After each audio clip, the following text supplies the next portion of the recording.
Hello, my name's Ben. And my name's Josh. Welcome back to FPL Graduates. Welcome back to another video where in today's video we're going to be talking Game Week 29. It is for a lot of managers free hit time. It's a blank game week for all managers, so lots of moves to be made. Without further ado, let's get into Josh's team.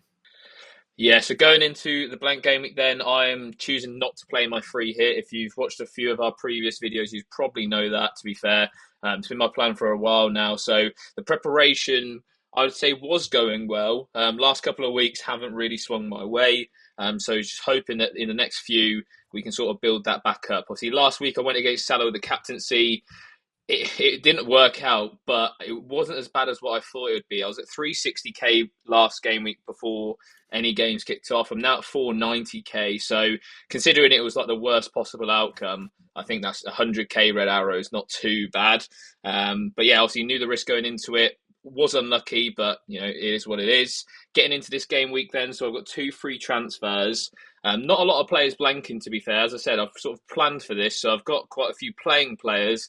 Some of them aren't optimal though, and I will be making at least two free transfers, maybe taking a hit this week, depending on what personnel I want to go with. So, kicking off in goal, we've got obviously Jordan Pickford. He's got West Ham at home. Likewise, Mikalenko. We're going up with the double up of those.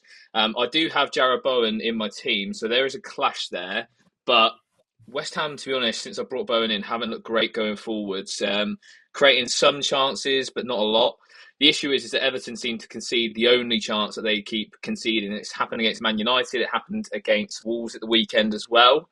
So it's a little bit frustrating, but I'll happily take them into a blank game week where fixtures are good to have at the bare minimum. So a potential clean sheet for them isn't too bad either. Obviously, we've got Levi Colwill and Gabriel with obviously facing each other.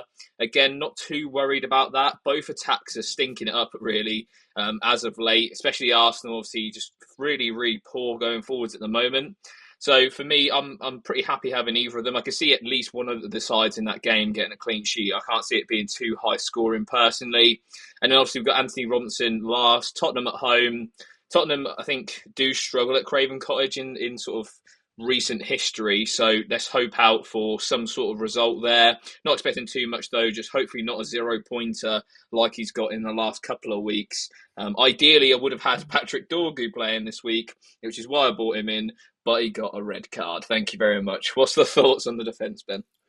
Yeah, fairly solid defence to start with and fairly well set in terms of how you're looking. I wouldn't say there's anything sort of outstanding missing, maybe a Forest defender, but again, like that's not going to be a necessity this week, in my opinion, anyway. So yeah, fairly well set. I don't mind the double Everton defence. Of course, like you said, not ideal that Bowen is playing as well, but there's going to be many clashes this week just due to the fact that there's not that many teams playing. Yeah, indeed. And then onto that midfield, obviously, I'll touch on Bowen first. He does have Everton away. Paqueta is back in the team, so there could be sort of the penalty duties getting moved back to him. He came off the bench against Newcastle, so we'll have to wait and see whether he gets to start against Everton. And Bumo and Dango are in there. I'll touch on Dango first. He probably won't be in the team, or at least he might be on the bench come the deadline. Obviously, his minutes are definitely low at the moment, to say the least. So yeah, I don't expect him to get a start. He will get minutes though, so it's not the end of the world. Say if you have Dango, I probably wouldn't be taking a hit to take him out in particular, just because you're going to probably get a point at least. And he has, I think, 3 goals off the bench so far this season for Bournemouth, so there is some threat there against the Brentford defence that hasn't been too great this year. And Bumo, obviously, again, not been playing well recently, but he's that kind of talismanic figure that will take into this game week all day long. Bournemouth away. Again, Bournemouth defensively not been too strong, especially since Sabani has been red carded. And then Cole Palmer on the vice captaincy. Arsenal away. Not expecting much at all, to be honest. He is rested, or at least it doesn't start against Copenhagen at the time recording this just before those games on Thursday night. So, a potential rest might be good for him, given the fact that he was ill over that weekend, and hopefully he can come back fit for the Arsenal game. What's the thoughts on the midfield, Ben? Yeah, not a bad midfield again, like fairly well set, and you can see in your team that you've had this planned for a little while and for quite a few game weeks, which is good because you've got sort of the standard players that you'd expect. Again, I think the Forest fix is really good. So, like whether you sort of look at maybe a Forest midfielder because they've been quite consistent across the board, it's a consideration. Of course, not ideal that Dango Tara is sort of been benched last game week. Semenyo, he had a little bit of a injury scare coming off last game week, but it's been pictured in training so far this week. So I do think Katara is going to be benched again this game week, which isn't ideal. But like you said, his record off the bench isn't the worst anyway. So yeah, it's all in all not too bad. Okay, then, so we're going to round off the team of the forwards and then talk through my potential transfer plans going into this game week. So Chris Wood currently is on the captaincy. Obviously, Ipswich away this week. A lot of managers will be captaining him this week. It's a really good fixture. He is a bit of a flat track bully, loves a newly promoted side, has a couple of double-digit hauls against them. So maybe that could be the same again against this Ipswich side. João Pedro as well partners him up top. City away. I'm sort of banking on just not getting Gvardiol and expecting Brighton to score in that game. João Pedro's on a run of 3 game weeks in a row with returns, which me and Ben have definitely profited from in that time.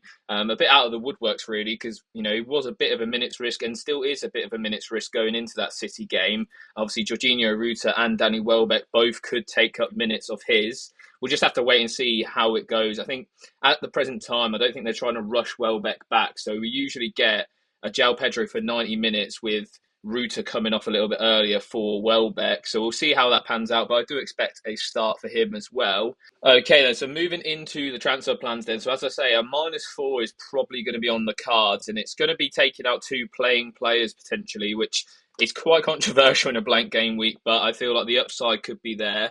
I've mentioned for a couple of weeks now that I do want to try and get Erling Haaland, not necessarily just for this week, but also for next week. So I would plan on going against Salah again for the captaincy. At my rank, I need to make those differential sort of chasing moves. That is definitely going to be one of them going into that week. So at the present time of recording, I haven't made any moves, but this is what the most likely ones are going to be at going into this week. So it would be Isak out and Erling Haaland in. Little bit, probably the worst side of the transfer because I have built up decent value in him. I think it's almost 0.5 million that I'd lose in selling him to then rebuy him back, obviously on a game week 31 wildcard. So that's something to bear in mind. And there's then Cole Palmer out. It can either go to Justin Kluivert, which is what the planned transfer is at the moment, just because I do want to get a bit of Bournemouth attack, and Justin Kluivert's been sensational in recent weeks. And then it's Anthony Robinson to Ryan Aït-Nouri. Obviously, he's at about 4.8 million. Alternatively, it could be Bruno Fernandes instead of Kluivert, and then Agbadou or Aaron Cresswell, a £4 million defender, basically, instead of Aït-Nouri. So that's the present plans. What I'm thinking behind it is that it will give me the best, in my opinion, captaincy option for the game week with Erling Haaland. 2 home fixtures. It's hard to get him into the team as it is, so getting him in only for a -4, I think, is not too bad. What's the thoughts on the transfer plans and then the forward line, Ben? Yeah, I mean, the transfer plan looks to be sort of fairly rational in terms of what you're looking at. A -4 to get Holland in, fine. But the only downside is you're using transfers on playing players for a blank game week. That's the big downside to it. Of course, you have to make those transfers in order to facilitate Haaland. So it's a case of how nuclear you think he's going to go over the next 2 game weeks and whether he can sort of hit the heights that we know that he is capable of as well. Like we just have to see whether City are turning that corner. They've still, of course, got to secure top 4. So very much important. I think the Aït-Nouri pick is a good one. And, with there's not too much sort of element of risk associated with that. Of course, Bruno is an option, but I think in terms of, if you're going against the grain with the Haaland captaincy, you may as well back that up with a safe EO pick to go alongside that. I think a double down on risk by not going with Kluivert as one of your 2 moves there could sort of be a sort of like bit too much of a risk and could end up sort of really tanking your rank even further if it goes poorly. Okay, so moving on into my team, it's a fairly solid game week in terms of my returns. Of course, I captain Salah. I had a 1k rank drop from 159k in the world to 160. So a fairly non-eventful game week, which, you know what, I'll absolutely take that because I banked a free transfer and sort of expected some form of red arrow. So looking at the defence to start with, of course, we've got the double up of Arsenal defence against Chelsea, which I don't mind at all. And of course, I also have Palmer in midfield. So if I am looking at selling Palmer, this is a good reason to do so with the double Arsenal defence and almost doubling down on that Arsenal clean sheet, which of course, didn't come in last week, but we got that Timber assist out of nowhere, which was fantastic. Moving on, we've got Harwood Bellis, which Wolves at home, not the worst fixture when they don't have Cunha. It's definitely sort of a fixture that, one of maybe 4 or 5 fixtures in the season where there is a relatively decent chance of Harwood Bellis getting some points and a clean sheet. So it's good that, we've got that opportunity there. And Mikolenko in there as well has been pretty decent since I brought him in. And the fixture comes around quite nicely. West Ham at home's not too bad. And of course, no sort of crossfire with Jared Bowen in that as well. So, Josh, what's the thoughts then on the defence? Yeah, I really like it, to be fair. Double Arsenal defence is nice and differential for this week, I think. Free hitters, I think, would be looking away from Arsenal defence, maybe in full, at least definitely not a double up. So I quite like that as a differential. I really like the Harwood Bellis shout. Not only from a defensive point of view, where the clean sheet it could be likely due to how poor Wolves are going forwards without Cunha, but also Wolves have conceded the most corner goals or set piece goals in the Premier League this season. Harwood Bellis does love to get that little meaty head on a header. So, yeah, it could be some attacking returns from him this week. And then, Mikolenko, we discussed Everton. I don't think the clean sheet's a lock. I think they've only kept 1 clean sheet under David Moyes. So, obviously, that more attacking, free-flowing football is at a cost to their defensive stability on the face of things. But they aren't conceding a lot of big chances. They're just conceding from these low XG opportunities. So, fingers crossed for those Everton defenders. They can keep a clean sheet this week. Okay, so moving on into the midfield, and we're going to start seeing the first blankers in this team. Morgan Rogers, of course, blanking going into this game week. So, of course, going to have to make some transfers here and talk through my transfer plans in just a moment. For reference and for context, so I've got 4 free transfers and 0.8 million in the bank. So I've saved up some transfers, so I should be in a decent position to field that full 11 without taking, a hit and if needed, maybe one to get the sort of optimal team. So yeah, Rogers in there at the moment. We've got Mburmo at Bournemouth away, which isn't a bad fixture. Again, can go missing. He's on the captaincy at the moment, but likely to not be him come the deadline. Cole Palmer is a consideration for transferring out this week. Like I said, with the Arsenal double defence, it does make quite a lot of sense to do that if I don't think that Chelsea are going to get, a goal in this game. And then Dango Atara is almost one that I've sort of resigned myself to starting this week at this moment in time. Like Josh said, the goal record off the bench is not too bad. And if I'm wanting and potentially needing to transfer out Cole Palmer, that means I will have to definitely start Ouattara in my team. So definitely a lot to think about there.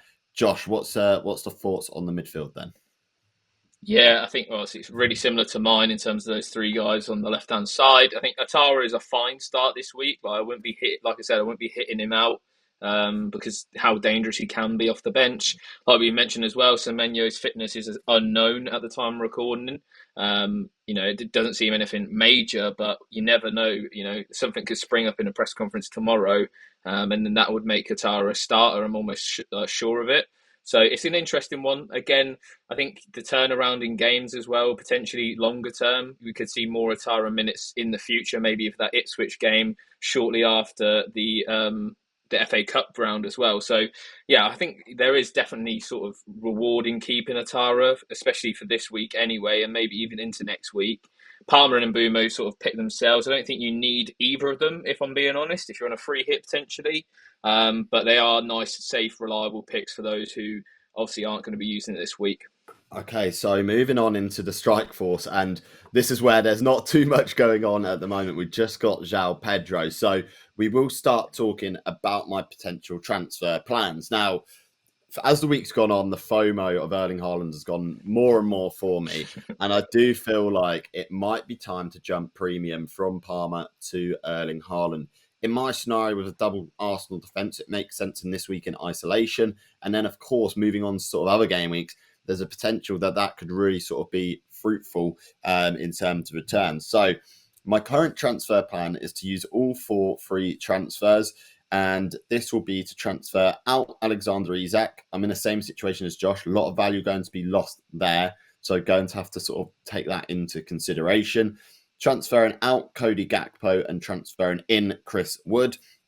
That is the most sort of secured, locked-in transfer that I am going to make, because Chris Wood's EO is going to be ridiculously high, and I'm not willing to back against him, especially against a promoted side. The other move to facilitate, of course, the extra expense in Haaland would be to transfer out Cole Palmer and transfer in Justin Kluivert.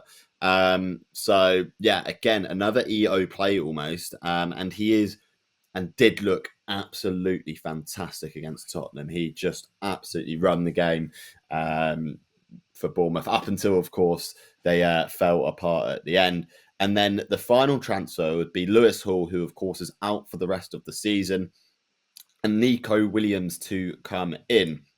So all those transfers for free transfers. So it makes sense in my head. Of course, that leaves on the bench Rodgers, Salah, and Trent. Of course, like the possibility of transferring out Rodgers is there, but at his price point, there isn't anyone I really fancy for this game week in isolation. Just at 5 million, there's not really much to choose from. So that's the reason he stays in. We'll have to see and get an update on the fitness of Trent. If, because Liverpool haven't got a game in a few weeks. If he's back for game week 30, then that is a massive differential potentially for myself to go into this week. And I don't think many managers are going to go into this game week with Erling Haaland and then have Trent on their bench going into this week. Like, I just don't think many are going to be able to do it. Of course, the downside is Nico Williams, is the cheaper of the Nottingham Forest defenders. So it means not going with sort of a Murillo or a Milinkovic, etc., which I think has a higher ceiling than Williams. But yeah, that's the transfer plans. That's what I'm thinking. Josh, what's the thoughts on the potential team to go into this game week? Yeah, I think it's probably the right move. Like, in terms of a differential shout in Haaland, I don't expect him to be anywhere over 50-60% ownership. I don't think, even with the captaincy at the moment. So it could be a really nice differential, especially if you're going to captain him this week. Chris Wood is definitely the right move. I think I'd advise that to anyone, even if you're trying to chase. Chris Wood is bound to probably not return now, but he seems like a lock for most people who aren't going to get to Haaland. He'll probably be their captains this week, so that makes sense. Kluivert, sadly, has just become the best Bournemouth midfielder, which means he's super highly owned, which is obviously annoying. It'd be nice to go differential there, but I'm just not sure if it's worth it. In terms of, he's got penalties, the minutes are fairly secure. I do like Evan Nilsson, but obviously he takes up a really valuable forward spot, so it's a little bit different there. In terms of the Nico Williams shout, I don't mind it. I think you could maybe look at Alanga instead of Rodgers. Obviously he's only, 5.1, 5.2. He takes the set pieces away from Gibbs White as well. He's on free kicks and corners, which is pretty impressive considering how obviously technical Gibbs White is. So yeah, I think there's definitely, if there's a differential Forest player to go for, I think I'd look towards Alanga a little bit more than maybe, covering the EO play of that Forest defence. Because I do think, Ipswich at home, there's genuine potential there for Ipswich to score. It should be an interesting game because obviously Forest give up the most possession in the league. They're bottom for possession. So it'll be interesting to see how that game sort of pans out in due course. But overall, I really like the moves, and I think you'll look really good going into this game week. Okay, then, so that wraps up our Game Week 29 team reveals. Don't forget, obviously, the deadline's a little bit later on Saturday due to no lunchtime kickoff. So make sure you get your teams locked in. Any questions about your teams as well, make sure to get them in the comments. Yeah, and as per usual, please remember to like, comment, and subscribe. I've been Ben. I've been Josh. And we'll see you guys next time. Have a good game week, everyone. So you may rise, but you'll never make me wanna stick around.